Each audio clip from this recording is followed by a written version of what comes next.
Hello everyone. So in this video, we are going to go through the course outline of your SEC paper, Political Leadership and Communication. So the basic learning objective of this course is to understand the multidisciplinary linkage of the subject, and you would be able to gain understanding of some concepts or some critical reviews of political communication and election campaigning studies. And the other relevant topic for this paper would be to understand the concepts of leadership and how political communication and leaderships are related. Okay, so there are basically 5 units in this paper. First unit is explaining political communication. In this unit, we are going to learn the basic meaning, the nature, and the scope of political communication, and how over the years, over the decades, the political communication has evolved and how the system has transformed over all these years. So, unit 2 would be about your leadership, and in this unit, we are going to learn different theories, different typologies of political leadership, and how participation and performance in a given political scenario would help you understand the leadership qualities of the individuals who are participating in this process. Okay. So, third unit, the name of the third unit is Expanding Political Communication and Leadership, Orientation and Action. So, in this unit, we are going to develop the relationship between communication and leadership, how both these factors are related to each other. And to understand this concept, we would go through the research or some studies that have already been happened, and we are going to go through all these papers to understand the relationship and how can the relationship between the communication and leadership can actually be strengthened. So for this, we are going to look at different techniques that can help you in understanding or help you in strengthening the relationship, strengthening your leadership quality on the basis or with the help of the strong communication skills. So unit 4, the name of the unit 4 is Extending Political Communication and Leadership, Research Issues and Challenges. So this is basically an extension of your unit 3 only.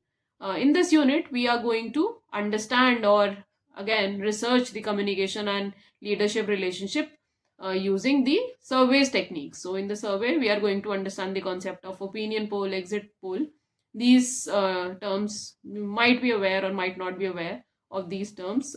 That we are going to understand in this unit is to examine the contemporary issues and challenges in the communication and leadership. So your final unit, unit 5, the name of your fifth unit is Executing Political Communication and Leadership, Empirical and Professional Implications. So we are going to understand various career options that are available in this area or that you can actually pursue if you if you have interest in this particular area.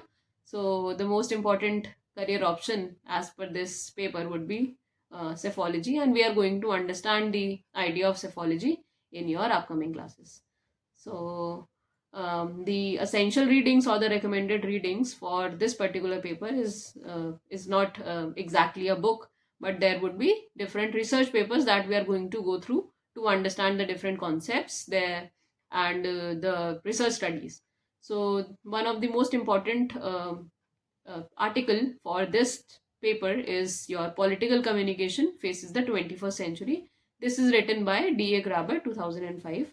And another important paper for this paper is Blogging the Politics and Participation in a Network Society.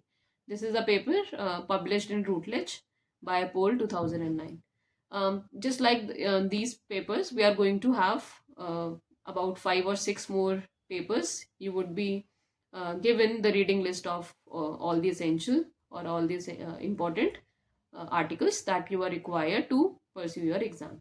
And if we talk about the marking scheme of this paper and the mode of the examination of this paper would be of 100 marks and the internal assessment would be of 25 marks.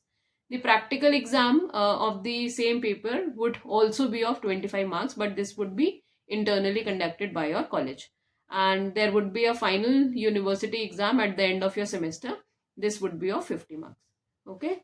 So the internal assessment that carry 25 marks for this paper, this may include your class participation, assignment, or say tests, projects, presentation, fieldwork. etc. This would be decided as per your faculty. Okay, so we are going to go through all these readings, all the important topics that are necessary for this paper, and see you everyone in the class. Thank you.